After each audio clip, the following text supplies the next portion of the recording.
Hi friends, welcome to ఇంది చిన్న channel. ఎలా ఉన్నారు? బాగున్నారా? ఈరోజైతే మా ఫ్రెండ్ కడప నుంచి కర్నూలుకి అయితే వస్తుంది. అందుకని ఆ పిల్లని రిసీవ్ చేసుకుందామని స్టేషన్కి అయితే వచ్చేసాను. మా ఫ్రెండ్ వాళ్ళ పిల్లలండి. ఇంకా వీళ్ళని రిసీవ్ చేసుకొని అయితే స్టేషన్ నుంచి బయటకు వచ్చేసాను. ఇంకా అక్కడి నుంచి స్కూటీలో వెళ్ళిపోయామన్నమాట. ఫస్ట్ మా ఫ్రెండ్ని గుడి దగ్గర దింపాము. మా ఇంకో ఫ్రెండ్కి తెలియదనమాట కడప నుంచి వస్తుంది అని. సర్ప్రైజ్ ఇద్దామని ఫిక్స్ అయిపోయాము ఈ పిల్లకి. ఇంకా ఈ పిల్ల ఇంటి దగ్గరికి వెళ్ళి ఈ పిల్లని అయితే ఎక్కించుకొని టెంపుల్కి అయితే వచ్చేసాము. బాబాగుల్లో సర్ప్రైజ్ ఇద్దామని చెప్పేసి అలా అనుకున్నాం అనమాట. అందుకనే ఆ పాప స్టేషన్లో రిసీవ్ చేసుకొని ఈ పిల్లని టెంపుల్ దగ్గర డ్రాప్ చేసేసి మళ్ళీ ఈ పిల్ల కోసం ఎక్కించుకోవడానికనే వెళ్ళిపోయాను అనమాట. ఇంకా ఫైనల్గా అయితే టెంపుల్కి వచ్చేసాము. ఆ పిల్ల అయితే టెంపుల్లో వెయిట్ చేస్తుంది సర్ప్రైజ్ ఇద్దామని చెప్పేసి. ఎలా ఉంటుందో ఎగ్జైట్మెంట్ ఫీల్ అవుతుంది. ఇంకా బాబాగారి దర్శనం అయితే చేసుకున్నాము. అదే మా ఫ్రెండ్ ఇక్కడ వెయిట్ చేస్తూ ఉంది.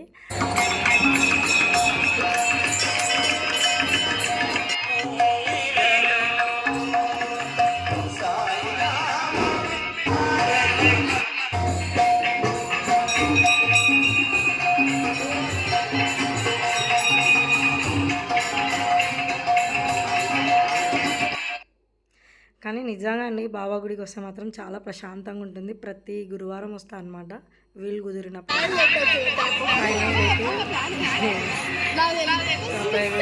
కానీ వీడియో మిస్ అయిపోయాను అనమాట నేను.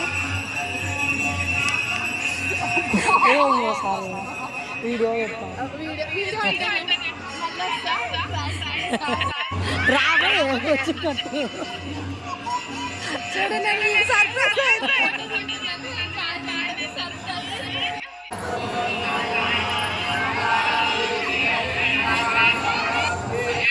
ఇంకా గుళ్ళ అయితే ఫైనల్గా అలా జరిగిపోయింది అనమాట. ఇంకా అక్కడి నుంచి అయితే గోబీ నూడిల్స్ తిందామని గోబీ షాప్ దగ్గరికి అయితే వచ్చేసాము. ఇంకా అక్కడ గోబీ తినేసి ఇంకా మా ఫ్రెండ్ వాళ్ళ ఇంటికి అయితే వెళ్ళిపోయాము. నైట్ మాత్రం ఫుల్ ఎంజాయ్ చేసాము. కేక్ తెప్పించుకొని కేక్ కట్ చేసి ఫ్రెండ్స్ ఫర్ ఎవర్ అని చెప్పేసి కేక్ అయితే మా ఫ్రెండ్తో కట్ చేయించామన్నమాట. చాలా రోజుల తర్వాత వచ్చిందని. ఇలా మీరు ఎంతమంది ఉన్నారో కామెంట్స్లో చెప్పండి ఫ్రెండ్స్కి. ఇలా అలాగే సబ్స్క్రైబ్ చేయండి, కామెంట్ చేయండి ప్లీజ్ ఫ్రెండ్స్. ఇంకా మళ్ళీ మరుసటి రోజు అయితే మా ఇంటికి వచ్చింది మా ఫ్రెండ్. ఇంకా దివాళీ కాబట్టి ఇంకా మా ఇంటి దగ్గర క్రాకర్స్ అవి అయితే కాల్చాము. ఎంజాయ్ మాత్రం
ఇంకా ఫైనల్గా అయితే దివాళీ ఇలా జరుపుకున్నాము. మా ఫ్రెండ్ అయితే వాళ్ళ ఫ్యామిలీతో ఇంకా మా ఇంటికి అయితే వచ్చింది. ఇంకా చెప్పండి వచ్చింది. అలాగే చిన్న ఉన్నప్పటి నుంచి ఇలా ఫ్రెండ్షిప్ ఎలా ఉన్నా ఎంతమంది ఇలా ఫ్రెండ్స్ దివాళీ జరుపుకున్నారు ఫ్యామిలీతో జరుపుకున్నారు. Subscribe to my channel.